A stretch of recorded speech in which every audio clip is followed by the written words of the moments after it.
ناهنجار خودداری نمی‌کرد که حتی به نخست وزیر وقت گفت سرت را مثل جوجه خواهم برید. به باور من منظور است از ما را. بعد احمد ملکی نظر میده این صفات که وقتی با خودخواهی توأم شد سرانجام وضع امروزی را برای شخص پیش می آورد. ولی در صفحه 65 کتاب نیز دوباره می نویسم اون که شنیدید صفحه 22 مصدق طی نطقی در مجلس گفته بود اگر منصورالملک هم قانون را زیر پا بگذارد مانند جوجه سر او را در باخته خواهم برید.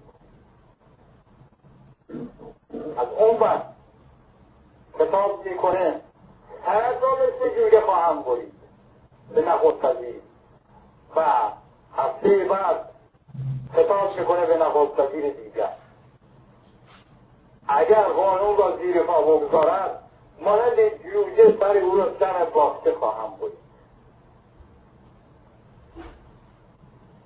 گویا روز 11 یا 12 محرم بود که برای تشکیل جلسه اولین نفری بودم احمد ملکی می‌نویسه که وارد منزل دکتر مصدق شدم و دیدم دکتر مصدق بر روی تخت خواب خود در تالاری که جلسات اونجا تشکیل میشد دراز کشیده رنگش غیر طبیعی و بسیار نگران است. پرسیدم اگر مبتلا به کسالت هستی؟ جواب داد خیر ولی بدانید ما دیگر تمام شده ایم و باخت ما در انتخابات حتمی هست. پرسیدم چرا تا این درجه با اینکه هنوز قرائت آرا شروع نشده مایوس هستید؟ شما با این که روزنامه نویس هستید خبر مهمی را ندارید. از سایه به من تلفن کردن که حجیر وزیر دربار را با گلوله در مراسم روزخوانی مسجد سپهسالار مضروب کردند و گویا کلکش را کنده اند. این جمله این عبارت دکتر مصدق بود، گویا کلکش را کنده اند. توجه بفرمایید. چرا من نگاه من روی این کتاب 12 هفته کار کردم. 12 هفته با این کتاب اندیشیدم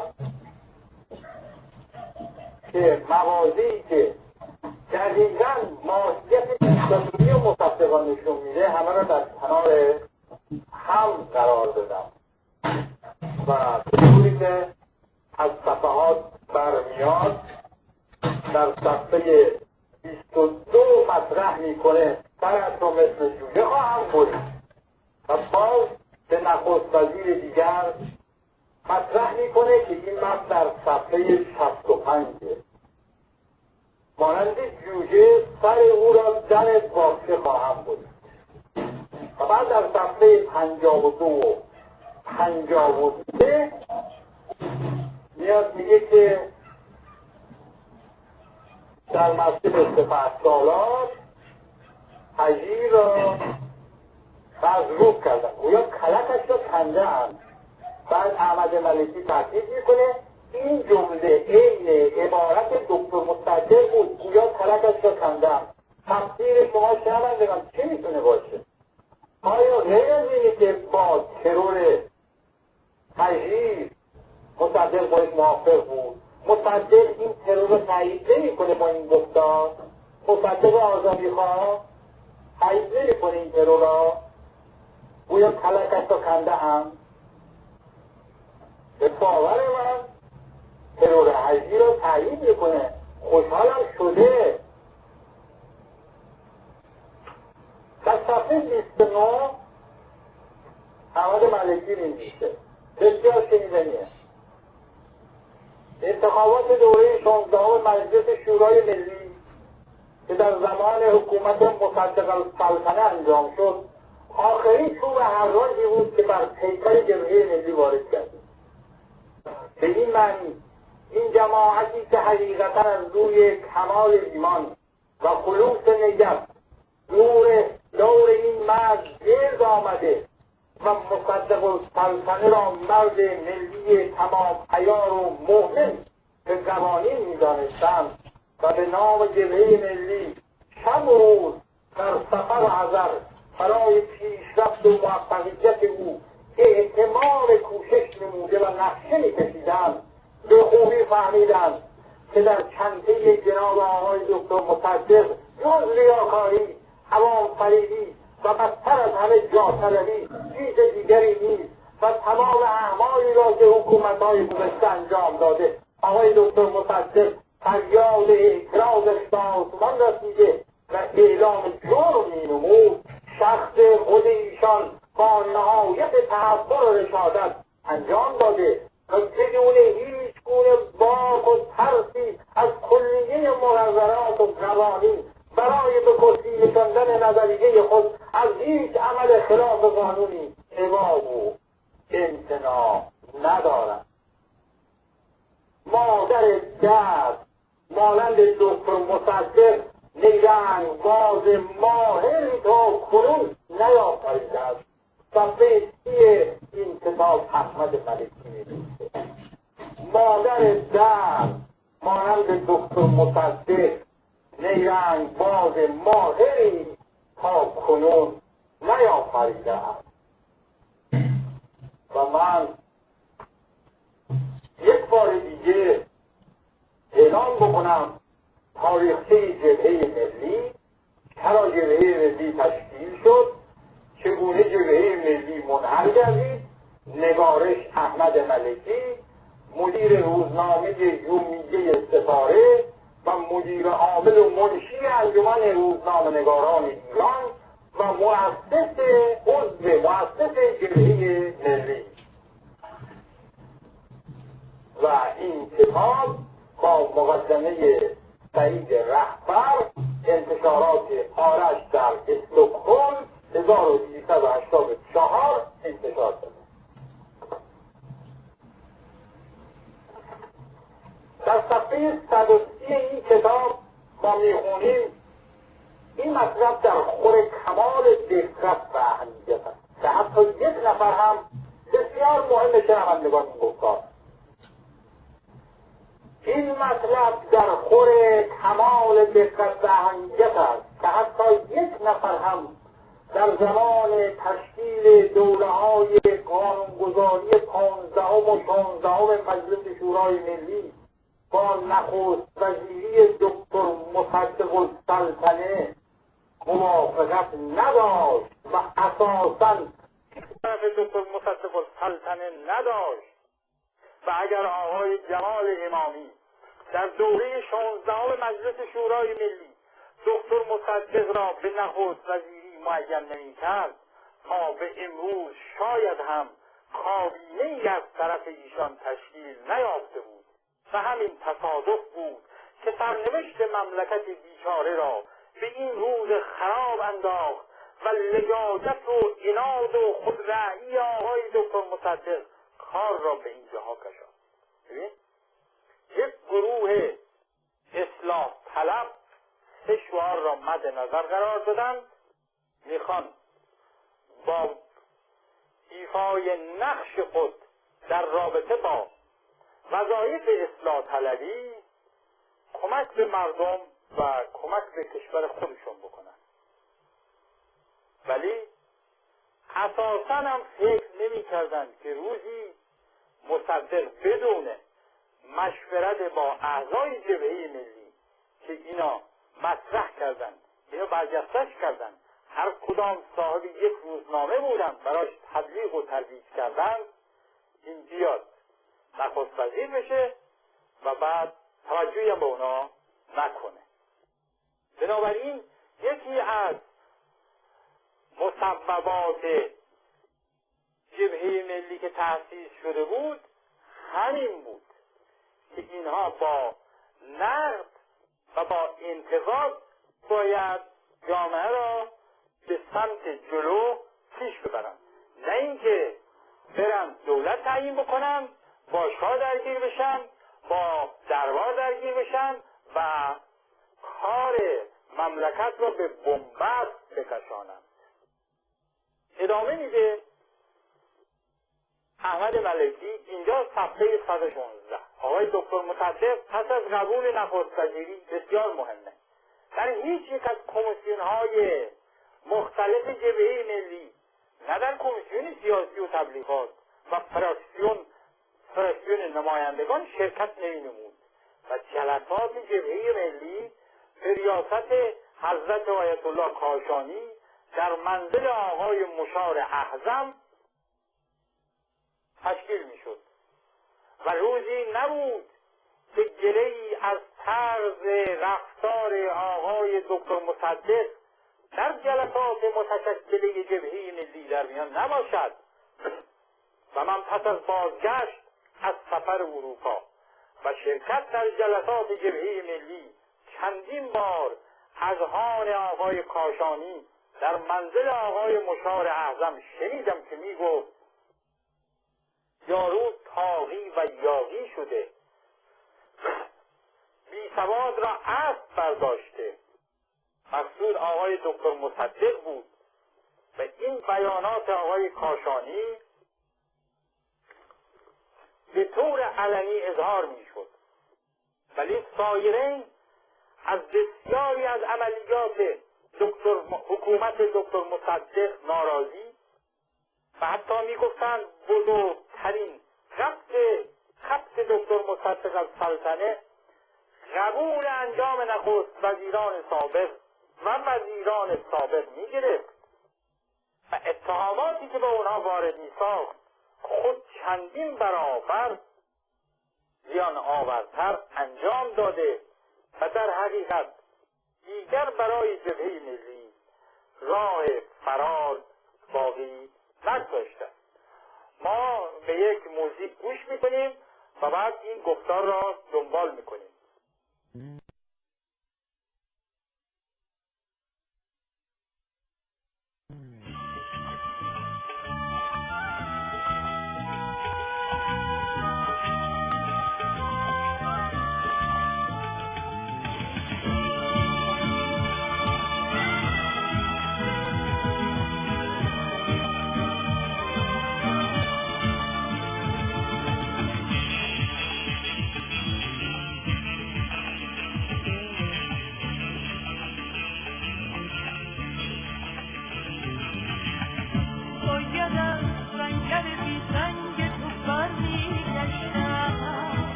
جنگ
باید آن شب فروتنانه در میدان من کشته شد از جنگ تو برگشتم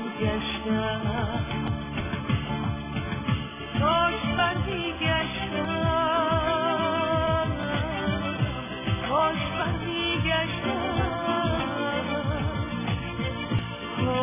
برمیگشتم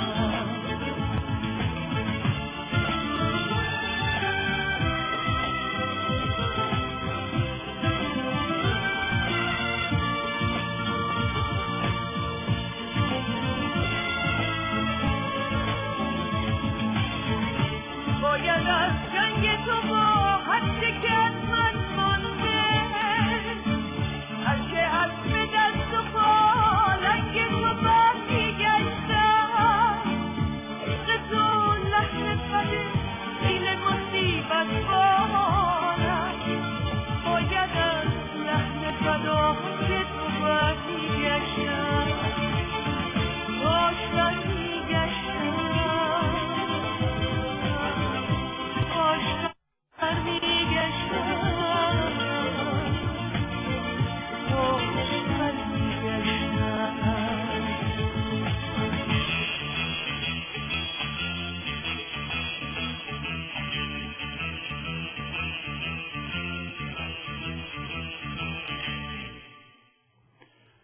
خب اجازه بدید که یک بار دیگر اعلام بکنیم که آقای جمشید شمالی پژوهشگر معاصر کشورمون در اولین برنامه خودشون بعد از مدت‌ها به علت مشکلاتی که پیش آمده بود شرکت دارن و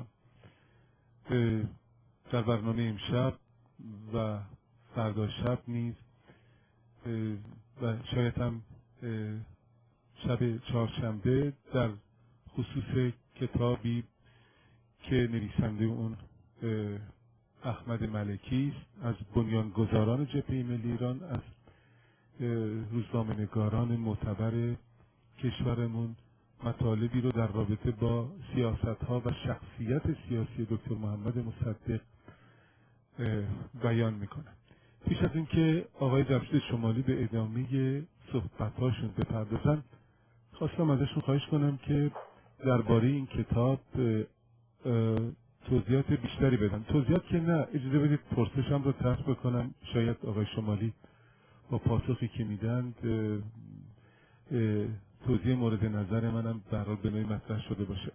آقای شمالی، من خواستم ازتون بپرسم آیا درباره این کتاب شما نقدی به خصوص از سوی طرفداران دکتر محمد مصدق در جایی باهاش برخورد کردید، اون رو مطالعه کردید یا نه؟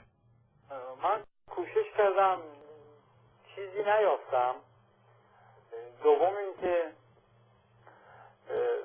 سابق که نقد و بررسی اندیشه مصدق رو مطرح می‌کردم، دوستانی با من ارتباط می‌گرفتند، می‌گفتند که شما همه اسناد و مدارکی که در دست ندارید، چطوری به خودت اجازه میدی که میگی مطالب رو محکم میگی؟ منم میگفتم که من بر اساس اسناد و مدارک حرف میزنم، چیزی دیگری که از خودم مطرح نمی کنم. اینا اهل کتاب بودن، کتابخون بودن و به همینها رجوع کردم که شما تاریخچه جبهه ملی رو خوندید؟ گفتن نه.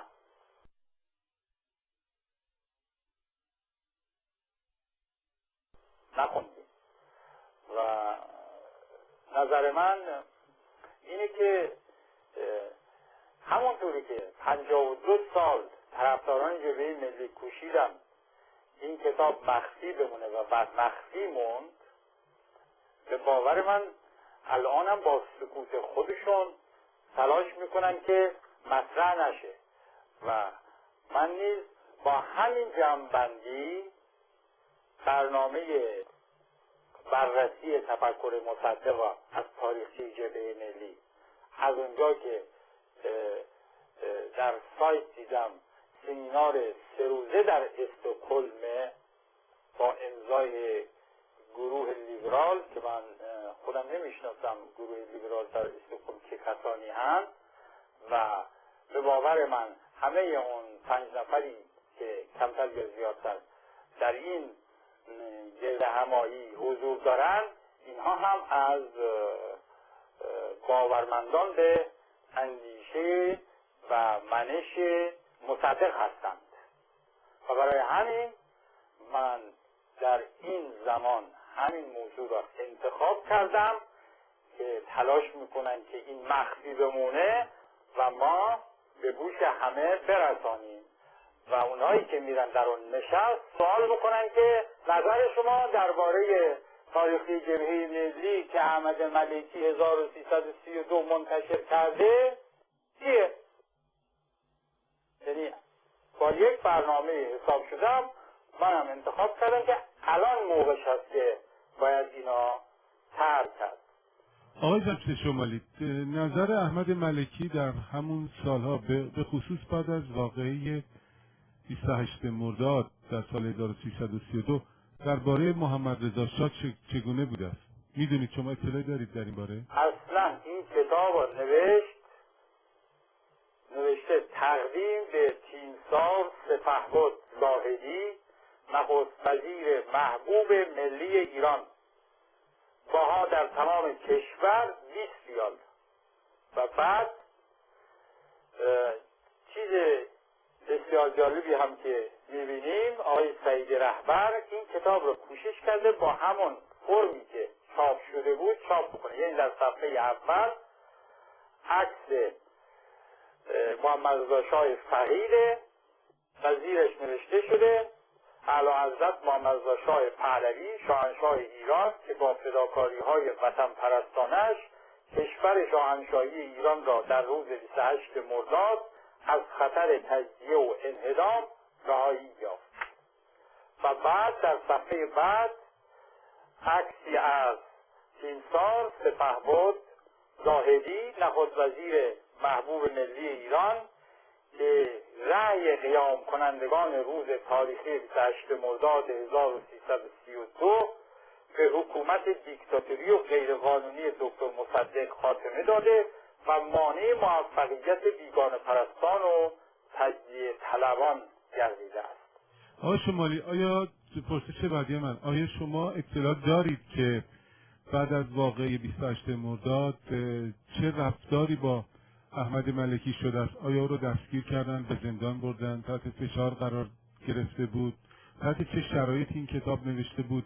و اصولا احمد توکلی تا پایان عمرش نسبت به این کتاب آیا اظهار نظر دیگری کرده بود یا نه؟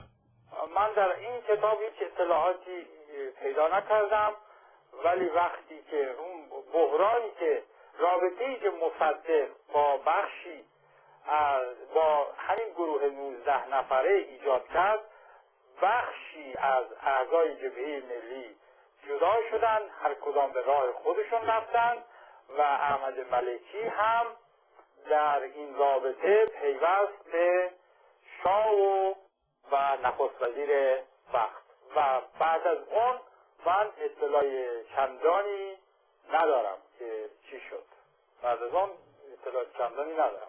میشه این برداشت را از توضیحات شما کرد که احمد ملکی که یکی از پایه‌گذاران جبهه ملی ایران بوده است و از روزنامه‌نگاران معتبران دوران خودش داوطلبانه و آگاهانه به سمت شاه فقید میره، یا اینکه باز چیز دیگری یا عوامل دیگری باعث این مسئله؟ ما همین کتاب رو که بررسی میکنیم، این متن این کتاب مشخص میکنه که چه انگیزه‌هایی باعث شد که اینا از مصدق جدا شدن. به طور نمونه چیزی که الان من میخوام بهش اشاره بکنم، احمد ملکی می‌نویسه مقصود این است عده‌ای که جبهه ملی را تشکیل میدادند با سادگی و ایمان خالص دور مصدق را گرفته بودند و مرور زمان به اونها ثابت کرد چه اشتباه بزرگی مرتکب شدند و تا چه حد وقت مملکت را طلب و کشور را به ورطه نیستی و افلاس کشانیدند.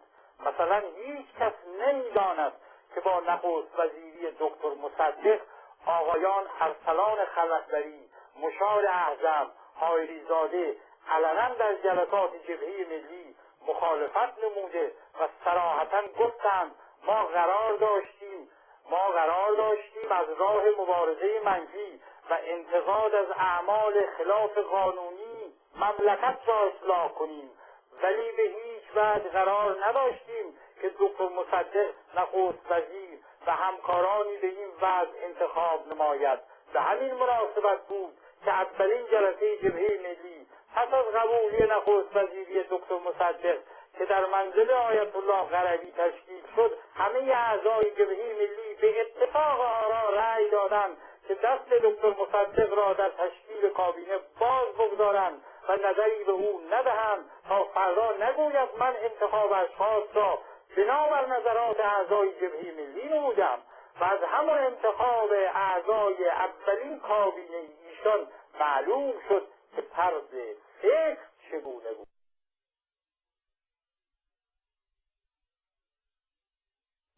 به باور من خمینی اندیشه‌ای که داشت و اندیشه خودش از مصدق گرفت. خمینی شعار میداد همه با هم. خمینی شعار میداد آب برای همه، نام برای همه، زندگی برای همه. ولی وقتی که همه تلاش کردند اینو به عنوان رهبر در جامعه جا بندازند، به موقع سر همه را به آب کرد. این اندیشه خودش را خمینی از مصدق گرفت. به روشنی این گفتار بیان میکنه، میگه یک گروه با ایران دوست رفتن دور مصدق جمع شدن، ولی بعد فهمیدن که چه اشتباهی بزرگی کردن که رفتن سراغ این. برای اینکه اینها اصلاح طلب بودن، اینها میخواستن از طریق قلم، از طریق مبارزات انتخاباتی به اصلاحات در جامعه دامن بزنن و در این رابطه مصدق هم همین شعار را میداد. اصلا قرار نبود مصدق بره، از طرف مصدق بره نخست وزیر بشه. همه بحث ها، همه جلسات حساب و کتاب داشت، دور هم جمع می شدن، بحث می کردن. مصدق قرار نبود هیچ حرفی، هیچ کاری را بدون جمع‌بندی اعضای جبهه ملی پیش ببره. ولی به محض اینکه مطرح شد دیگه توجهی به اینها نکرد و مهمترین اصلش این بود که هیچ کدوم از اعضای مؤسسه جبهه ملی بر این باور نبودند که مبارزه سیاسیشون باید به حدی بشه که اینا برن نخست وزیر تعیین بکنن. همین که نخست وزیر انتخاب شد، مصدق پشت از به همه اینا و اونا هم فهمیدن و همین زمینه باعث شد که یکی بعد از دیگری جدا شدن و احمد ملکی هم یکی از اون افراد بود. بعد ادامه میده موضوعی که مورد اختلاف اعضای جبهه ملی شده بود تصمیمات و به اصطلاح مسبباتی بود که از طرف آقای دکتر مصدق گرفته شده یا اتخاذ می‌گردید و اگرچه به نام جبهه ملی از اسم و نفوذ جبهه استفاده می‌شد، ولی روح جبهه ملی از آن قبیل تصمیمات عاری از خبر و اطلاع بود که این هم تقریبا تمام اعضای جبهه ملی را ناراحت و نگران و مستعد برای استعفا و کناره‌گیری ساخته بود. به باور من همین گفتار پاسخ به سوال شما باشه آقای اعتمادی. بله خواهش میکنم. بعد ادامه میده روز به روز شکاف در جبهه پیدا میشد و بر عمق این شکاف افزوده میگردید، ولی دکتر مصدق اساسا توجه به این امر نداشت. اعضای جبهه ملی اینجا بسیار مهمه. دلیل دیگرش اعضای جبهه ملی هرچه گفتند که این سابقه که مجلس شورای ملی تصمیمات مؤسسان را الغا بنماید بسیار بد و به ضرر مملکت است، به گوش دکتر مصدق نرفت. همینطور که اقدام به رفراندوم را همه به این مرز گوشزد کردند و الغای دوره 17 مجلس شورای ملی را که خیانت به مملکت است هزاران نفر گفتند، ولی نشنید و عاقبت خود و مملکت را گرفتار ساخت. دلایل بسیار متنوع و شنیدنی و تکان دهنده در همین کتاب هست که پاسخ به سوال شما میتوانه باشه. یکی این که مصدق طرحی میبره تو مجلس که مجلس شورای ملی میتونه مصوبات مجلس مؤسسان رو لغو بکنه. اینا بهش هشدار میدن اعضای جبهه ملی. اما این کار به ضرر مملکته. میگه هرچی بهش گفتن آقا نپذیرفت. این یک. دوم اومد رفراندوم کرد، هرچی بهش گفتن که این به ضرر مملکته باز نپذیرفت. الغای دوره 17 مجلس شورای ملی را مطرح میکنه به خیانت به مملکت است که نه فقط اعضای جبهه ملی، هزاران نفر گفتند ولی مصدق گوش نکرد، عاقبت خود و مملکت را گرفتار ساخت. در صفحه 6 می‌نویسه اون چی که شنیدید صفحه 24 بود. حالا در صفحه 6 می‌نویسه موضوع بسیار جالب توجهی که در جبهه ملی اوایل تأسیس و تشکیل اون مورد دقت و اهمیت قرار داشت این بود که تمام اعضای مؤسس جبهه با وحدت و همبستگی عجیبی همکاری نموده و حقیقتا چیزی که توجه و نظر نبود تدارک منصب و جاه و مقام یا پول و سوء استفاده و اندوخته بود. دکتر بقایی و حاریزاده و حسین مکی شبانه روز بین محافل پارلمانی به فعالیت خستگی ناپذیری مشغول بودند. روزنامه‌نگاران جبهه ملی شب و روز جراید را به خود مشغول می داشتند، به طوری که تعداد جراید سمپاتیزان به جبهه ملی از 20 شماره روزانه و هفتگی تجاوز میکرد. روزانه و هفته 20 تا نشریه در می اومد. اینا همه حول همون شعار اصلاحات دور مصدق جمع شده بودند. آقایان مشار اعظم و خلعتبری و صالح رجال را به طرف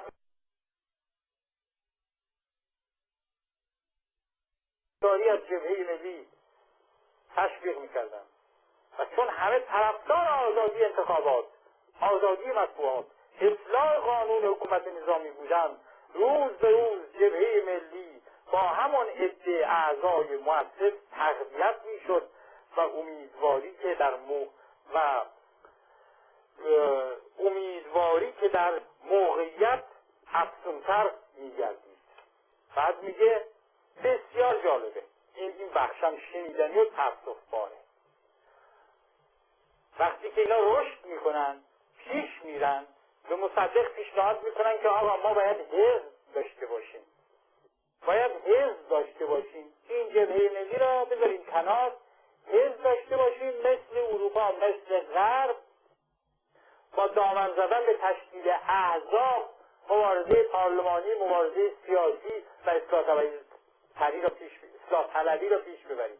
ببین مصدق چه پاسخی میده.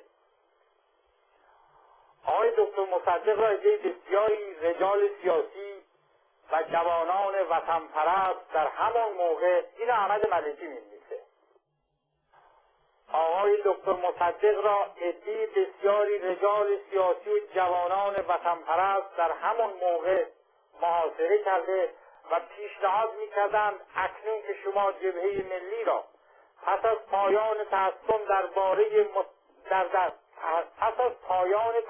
دربار متشکل ساخته و حفظ نموده اید، همین را اساس و هسته مرکزی حزب قوی و مؤثری قرار داده، رسما در کلیه شؤون مختلف مملکت مداخله نمایید و همین پیشنهاد در جلسات جبهه ملی نیز از طرف بسیاری از اعضای جبهه ملی به دکتر مصدق شد، ولی ایشان معتقد نبودند. جواب میدادند مملکت ما افزایش. ببین چه جواب ابلهانه‌ای.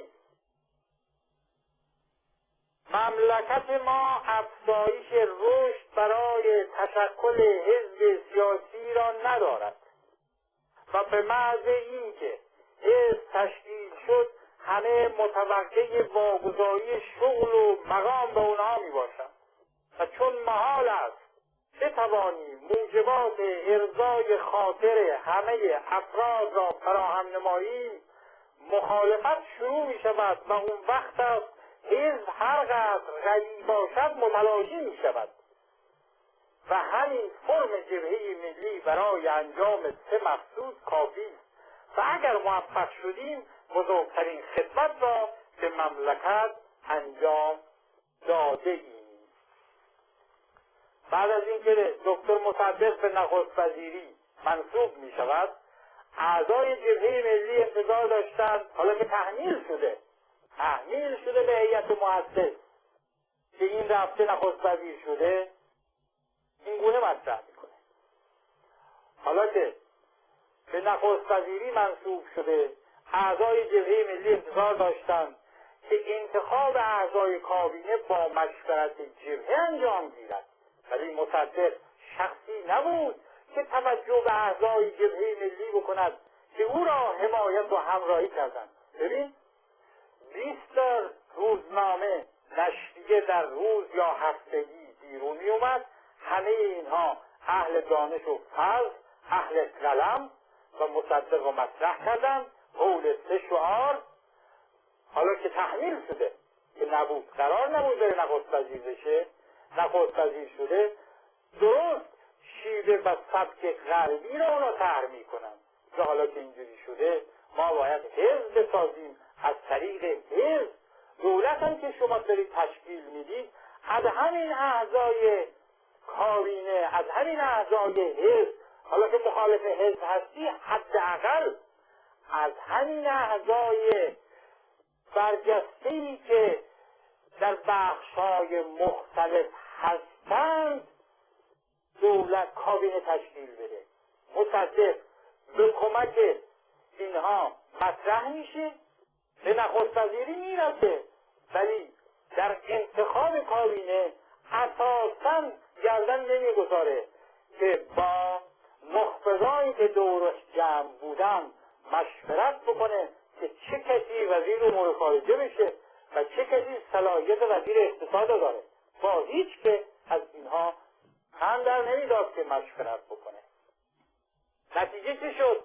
یکی از اعضای برجسته جبهه ملی به نام عبدالقدیر آزاد در جلسه خطاب به دکتر مصدق اظهار داشت: من از این بازی‌های پشت پرده سر در نمیارم.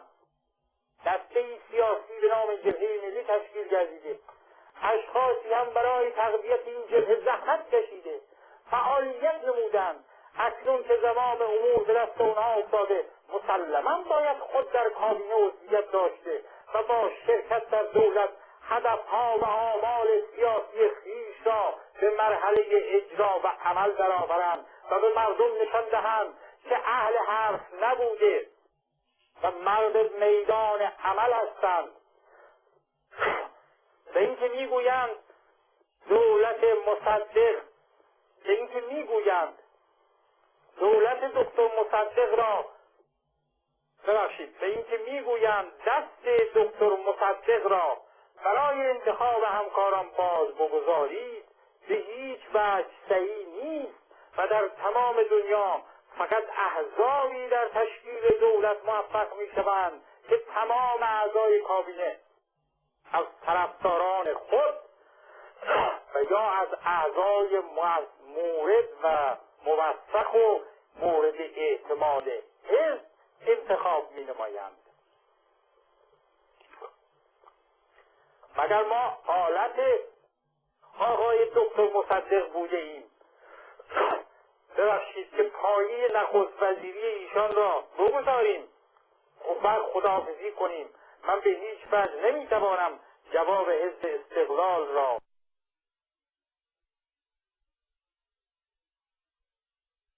که پشتیبان جبهه ملی بوده‌اند چه بدهم. دکتر مصدق پاسخ عبدالقدیر آزاد را چنین میگه، بسیار تأسف‌باره. دکتر مصدق با حال عصبانیت گفت من به هیچ وجه با پشتیبانی جبهه ملی نخست وزیر نشدم، بلکه با کمک اکثریت مجلس که هیچ کدام عضو جبهه ملی نیستند زمامداری را قبول کردم و از این ساعت هم به هیچ وجه در جبهه ملی شرکت نمی کنم و اساساً شرکت دولت در جبهه ملی شایسته نیست و آقای آزادم هر تصمیمی میل دارند اتخاذ نمایند.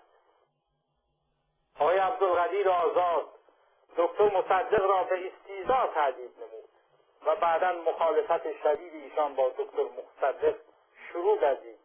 بدیهی است تقریباً تمام اعضای جبهه ملی حق را به آقای آزاد میدادند، ولی به قول آقای مشار اعظم چون جبهه ملی در مقابل کار انجام شده قرار گرفته بود نمیتوانست کاری بکند و آقای دکتر مصدق این دفعه هم نشون داد که بدون مشورت با فکر دیکتاتوری هرچه فکر خود تشخیص میدهد همان را تحقیق و دنبال مینماید.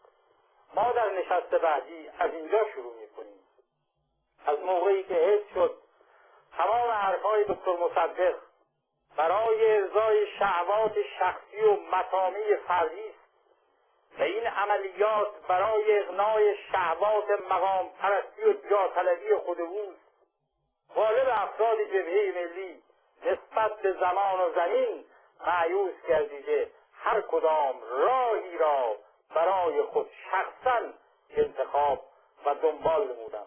به باور من این نیز به سوالی که مطرح کردید پاسخی میتونه باشه آقای اعتمادی. من بر این باور هستم که فردا شب از اونجا که آقای اعتمادی از اونجا که رهبر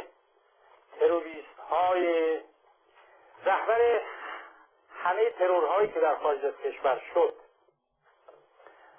سید محمد خاتمی بوده، ما فردا شب عنوان چگونه بریگارد مستقل عملیات تروریستی در سال 1363 از جانب وزارت ارشاد اسلامی ایجاد شد که سند بسیار محرمانه است که روزنامه فرانسوی لیبراسیون متن اون را چاپ کرده، از نقش ویژه سفارتخانه‌های جمهوری اسلامی در سازماندهی و سرپرستی عملیات تروریستی در خارج از کشور پرده برداشته و نشریه شماره 3 اردیبهشت ماه 1372 آوریل 1993 ایران شهر که سردبیر آن شجاع‌الدین شفاح بوده و این نشریه پیشی روی منه، اینو فردا شب مطرح بکنیم و بعد از اون در بخش دومش اندیشه اینی که داره میره آمریکا و قبلا هم اکبر گنجی را دعوت کرده بودند، بعد از بررسی سازماندهی ترور در اروپا که رهبریش با خاتمی بوده اینو که مطرح کردیم، یا آهنگی را که گوش کردیم بعد از اون نقطه نظرات اکبر گنجی را هم مطرح میکنیم فردا شب. پس فردا شب ادامه میدیم بخش دوم بررسی اندیشه مصدق از کتاب تاریخچه جبهه ملی، نگارش احمد ملکی، مقدمه سعید رهبر، چاپ استکهلم آرش. درست بخونم که من از انتشاراتی آرش در استکهلم و اینجا من این گفتار را تمام میکنم و منتظر نظرات شما هستم آقای اسماعیلی. بسیار سپاسگزارم آقای جمشید شمالی. شما با شرکتتون در برنامه فردا شب، امشب و فردا شب و پس فردا شب جبران نبودنتون رو در چند برنامه گذشته کردید. برحال امیدوارم دوستداران برنامه‌های شما در طی شب‌های بعد با شنیدن مطالبی که از جانب شما مطرح خواهد شد راضی بشن و اون گلگی که مدت‌ها به خاطر عدم شرکت شما در این برنامه رو داشتن به نوعی به این شکل پاسخ بگیره. ازتون خیلی سپاسگزارم. بار دیگر شما با طرح یک مطلب تاریخی، اون هم تا این اندازه متفاوت نسبت به اون چرا که در تاریخ معاصر کشور ما از سوی برخی از تاریخ نویسان مطرح شده، باعث آگاهی و به اصطلاح توجه بیشتر ما ایرانی ها شدید نسبت به وقایع سیاسی کشورمون. ازتون سپاسگزاری میکنم و همونطور که خودتونم اعلام کردید فردا شب منتظر شما خواهیم بود. خیلی ممنون و متشکر از شما و همچنین از شنوندگان که حوصله کردن حرفای ما رو گوش بدن. خواهش میکنم. شبتون خوش تا فردا شب. بدرود.